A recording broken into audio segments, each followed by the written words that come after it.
You keep waiting to feel confident. That is why the work keeps waiting too. You think confidence is the sign that you are ready, but most of the time, confidence is only the receipt. It shows up after the rep, after the awkward first attempt, after the private hour you did not announce, after the part where nobody clapped, and you still came back. The blade does not shine before the hammering. It shines because the hammering was survived. So if you are sitting there waiting for a stronger version of yourself to arrive before you move, understand this clearly. That version is built by the movement you are avoiding. There is a version of you that keeps confusing discomfort with disqualification. You sit down to create, but because the words feel rough, you decide you are not a real creator yet. You open the business plan, but because the first offer feels unclear, you decide you are not strategic enough yet. You look at your body, your bank account, your calendar, your skill level, and you keep asking for confidence before you have given yourself proof. That is backward. Confidence is not the permission slip. Discipline is. You do not need to feel powerful to keep one promise. You do not need to feel ready to finish one rep. You do not need to believe the whole future is yours before you honor the next hour.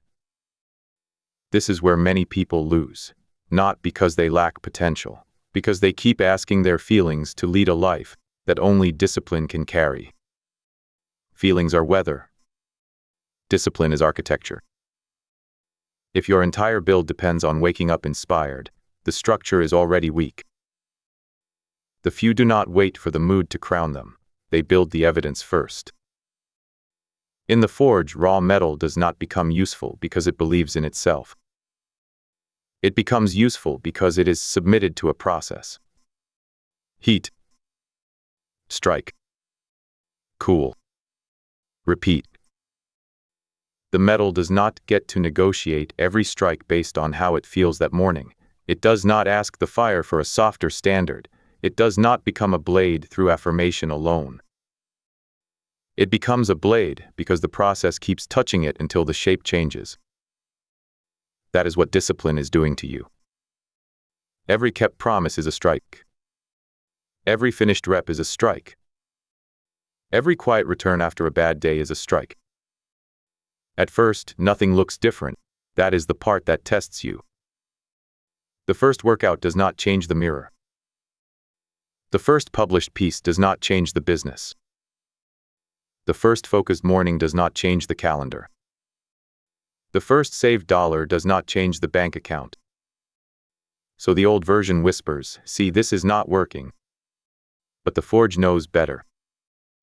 The first strike is not supposed to finish the blade. It is supposed to prove that the metal is still on the anvil. Most people quit because they demand visible transformation from invisible repetition. They want the shine before they accept the heat. But confidence is the shine. Discipline is the heat. When you keep showing up without confidence, you are not being fake. You are manufacturing proof. You are teaching your nervous system that the command comes from a deeper place than mood. You are teaching your identity that promises made in private still count. You are teaching your future that you can be trusted before the room believes in you. This is why discipline has to come first. Because confidence without discipline becomes performance. It looks strong for a day, then collapses when the feeling fades. Discipline without confidence looks quiet at first, almost unimpressive, but it compounds, it stacks receipts, it turns an insecure beginner into someone with evidence. And evidence is stronger than hype. So stop trying to become confident in theory. Build a receipt system. Pick one discipline that is small enough to repeat and meaningful enough to matter. Not 10 disciplines. Not a whole new identity in one night. One discipline. 30 minutes of focused creation. One sales action. One workout. One page written. One offer improved. 1 hour of skill practice. One clean shutdown at night so tomorrow has a chance.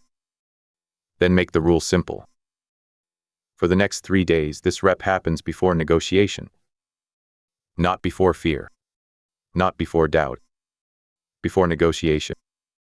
Fear can come with you. Doubt can stand in the corner. Low confidence can sit beside the anvil. None of them get the hammer. The rep gets the hammer. Write it down where you can see it. Name the exact time.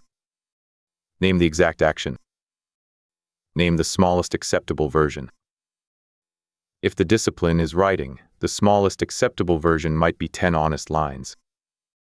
If the discipline is fitness, it might be the warm-up and one hard set. If the discipline is building an offer, it might be one clear promise rewritten until a stranger could understand it. The point is not to impress yourself with the size. The point is to remove the escape route. Confidence grows when your self-image catches you keeping promises. It does not need a speech. It needs evidence. And when you miss, because eventually you will, do not turn the miss into a personality. Return to the anvil. Do not perform shame. Do not build a dramatic story around one broken day. Do not make a shrine out of failure. Pick the hammer back up. The rep after the miss is where identity gets reinforced. That is the difference between someone who is trying a habit and someone who is being forged by one. You do not need confidence today. You need one clean rep. You need one private promise kept while the old version begs for another delay. You need one action that proves your future is no longer waiting on your mood.